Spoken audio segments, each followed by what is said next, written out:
Voilà. Alors bonsoir, voilà. Bienvenue pour cette toute première review qui sera un battle entre les deux versions disponibles sur le marché des oracles de Lucy Cavendish, susnommé l'oracle des métamorphes, donc la version française que vous avez ici, et The Oracle of the Shaptsphere, alors vous comprendrez très vite que moi et l'anglais ça fait deux, qui est ici. Alors je vais vous proposer un comparatif des deux parce que bon, voilà, 9 €, environ entre 9 et 13 € et disponible à la vente entre 22 et 27 € suivant où est-ce que vous les achetez. Donc et puis il y a pas mal de reviews sur la version anglaise, mais j'en ai pas beaucoup vu de la version anglaise, alors de la version française, alors je vais vous proposer qu'on les compare ensemble et vous me direz ce que vous en pensez. Alors tout d'abord dans les boîtes, bon bah bien sûr on le sait, le pochon est différent, hein. Je salue les Anglais pour leur originalité à chercher toujours dans le dos, comme dans la préface de la boîte, une personnalisation. Ça perso c'était bien. Moi j'aime pas trop les rappels de cartes, je les aime pas trop, je suis pas la seule, super, tant mieux, mais voilà. Donc voilà. Donc premier truc, un plus, un moins.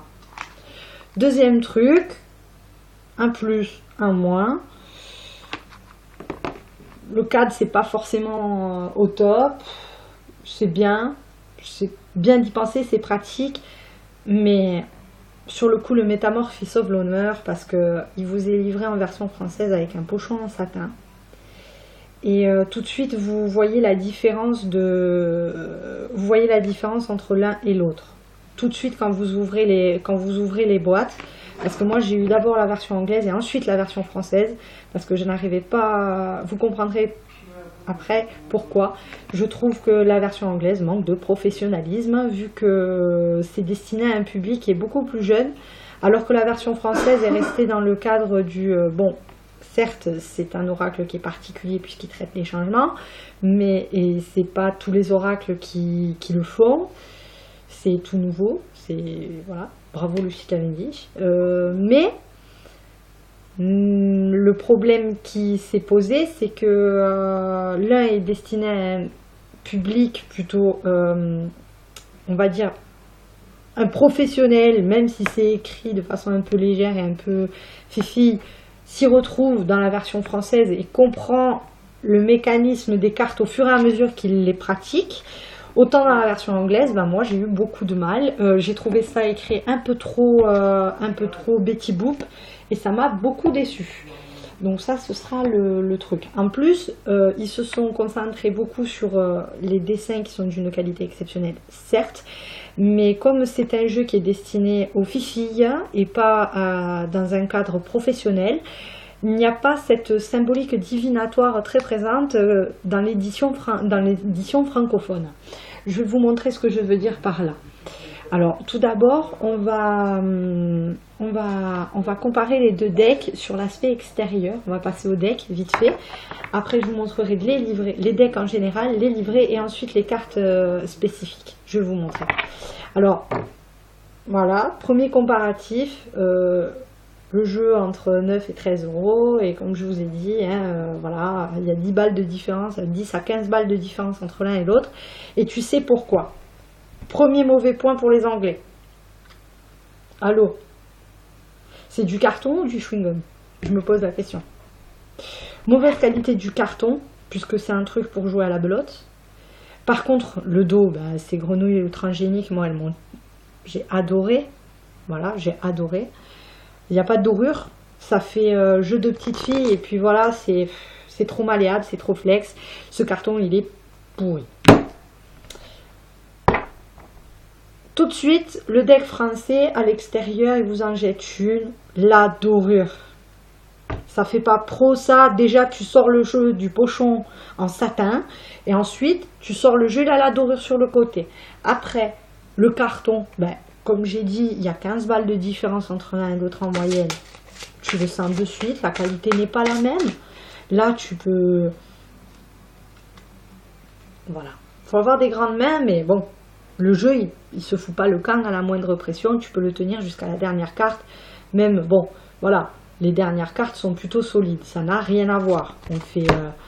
On fait ça et on fait ça. J'exagère pas. Voilà, ça n'a rien à voir. Enfin bref, voilà. Après, on a beaucoup parlé du dos de la version francophone. Je suis d'accord avec vous. Le rappel de cartes, c'est pas au top. La bordure, les cercles, c'était nickel. Pourquoi rajouter un rappel de cartes? Encore une fois, un rappel de cartes. Ça, c'est chiant, ça. Ça, je supporte pas ça. Ça perturbe le jeu, ça perturbe les perceptions. On a toujours l'impression que, oui, dans un certain sens, elles sont toutes là pour délivrer un message. Je suis d'accord. Mais voilà, c'était de trop. Vous auriez pu mettre autre chose, un petit pentacle. Ça coûtait rien. Voilà, c'était rien. Donc voilà. Donc là, pour le coup, le deck est de meilleure qualité. On le voit tout de suite. Ça n'a rien à voir. Après, il y a d'autres petites choses qui différencient. Alors, comme je vous expliquais, il y a en plus du folklore, il y a certaines connotations divinatoires qui sont présentes dans le deck français et qui ne sont pas présentes dans le deck anglophone. Il n'est pas du tout présent. Il y a très très peu de symbolique en fait. On s'y retrouve très peu parce que vous allez comprendre. Miss Spiderweb, techniquement, vous refaisez vos connexions, machin et tout, vous faites des nouvelles connexions, des nouvelles connaissances. Voilà. Paye ta toute petite araignée, paye ta toute petite toile. Marie-Antoinette, très présente, la dentelle. Ok. La version française, certes, beaucoup plus moche, mais la robe, les perles, le rubis, le grenat, le bordeaux, l'araignée rouge, la toile tendue, la toile tissée, la toile poussiéreuse, la toile noire, la toile blanche, l'araignée noire, tout ça c'est plein de petits indices pour vous aider à mieux décrypter la carte et à savoir ce qu'elle fait là. Parce que le but du jeu, quand vous faites un tirage avec ce jeu-là, c'est de trouver la clé du changement et comment tourner les choses à votre avantage. Mais si vous n'avez pas de repère temporel, comment vous pouvez dater vos changements? En fait, vous vous y perdez dans vos propres prédictions. C'est tout simplement ça. Après, vous rencontrez des différences. Bon, des différences de ce type-là, le folklore, hein, bon, les rats, le ver, enfin bref, voilà. Après, là, c'est l'alligator albinos, et là, c'est un Rottweiler, voilà, bon, c'est une histoire de folklore, quoi. Et là, comme je vous disais pareil, ils se sont beaucoup, les Anglais, ce que je reproche beaucoup aux Anglais, c'est leur manque de professionnalisme sur les dessins, parce que du coup, ils ont oublié que c'était des cartes divinatoires. Oracle of the Shaftesbury. C'est des cartes divinatoires. Elles aident à lire, elles aident en voyance. Elles font partie des objets de cartomancie. Il n'y a pas de symbolique plus que ça. Regardez, dans le dessin français, on a des détails sur les ailes de papillon. On peut dire que c'est un monarque. Alors tu vas chercher, tu réfléchis. L'abeille, alors l'abeille, la feuille, son aile, elle a une forme de feuille. Le printemps, quand est-ce qu'elles sont le plus en activité, même quand il fait presque nuit, donc c'est plutôt l'été.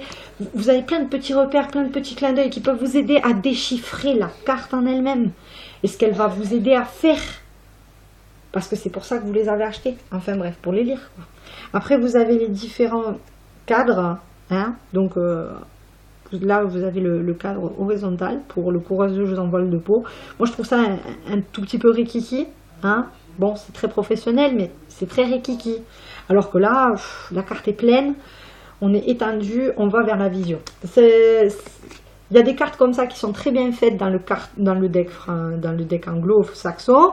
Autant il y a des cartes qui sont très mal faites dans le deck français. C'est vrai, je le reconnais. Il y a des pour et des contre de partout. Maintenant, c'est à vous de voir. Un autre exemple. You unlike unique anyone else. Bon, vous êtes une personne unique ou quelque chose comme ça. Vos contradictions et vos complexités intriguent. Et face à ça, vous avez la fille de Poséidon. Bon. Vous aurez tout ce dont vous aurez besoin. Là, on a les vagues, on a la mer, on a pas de lune, donc forcément une éclipse. des coquillages, des conques, des nautilus, on peut des perles et tout, il y a une queue de baleine, il y a une autre baleine, la sirène, tout ça, on peut travailler autour. Alors que là, qu'est-ce que vous voulez travailler à part sur Betty Boop? Des papillons, des rainettes, oui. Le changement, la mutation, je veux bien, mais vous trouvez pas que c'est un peu fifi? Enfin bref, là aussi, pareil.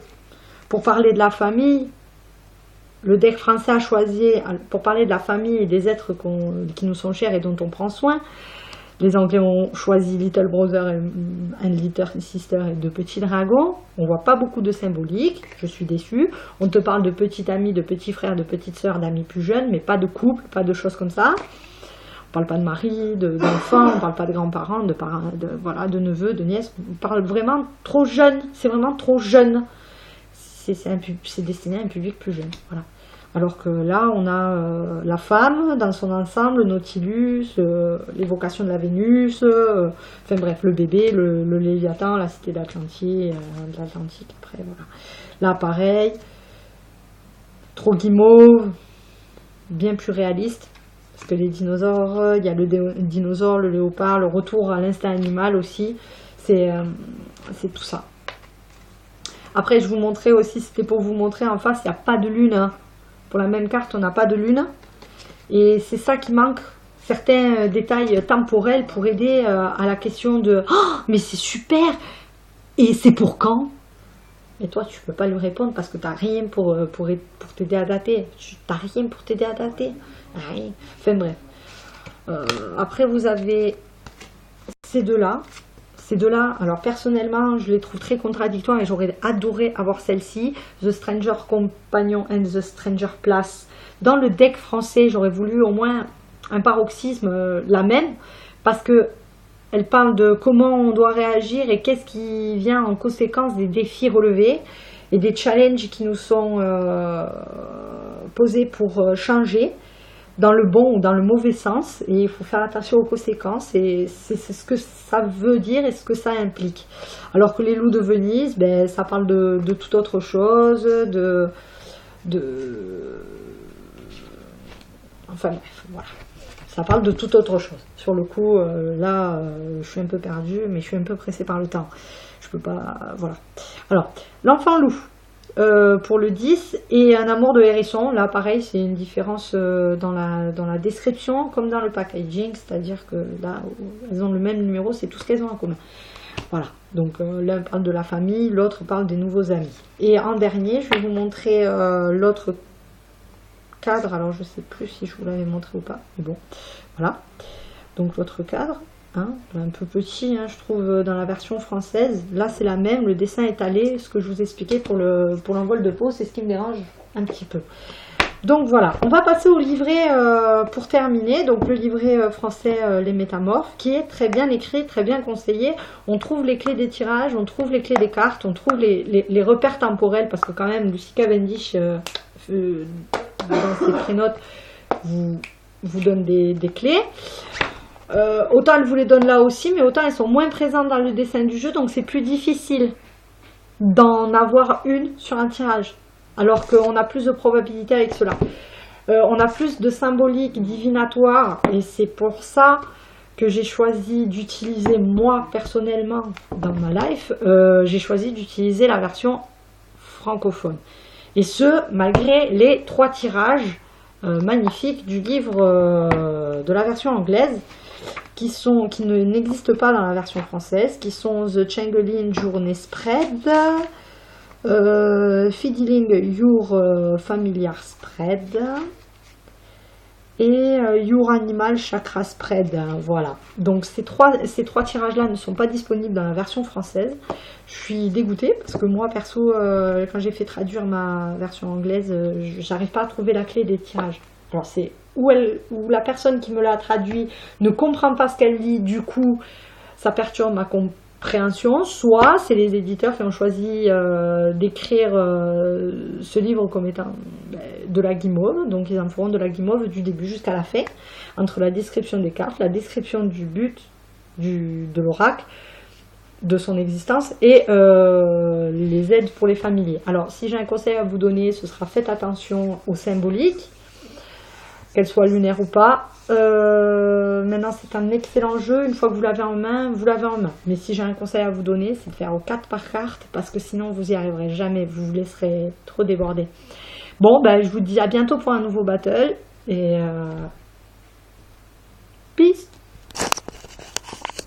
Ah merde! Oh putain!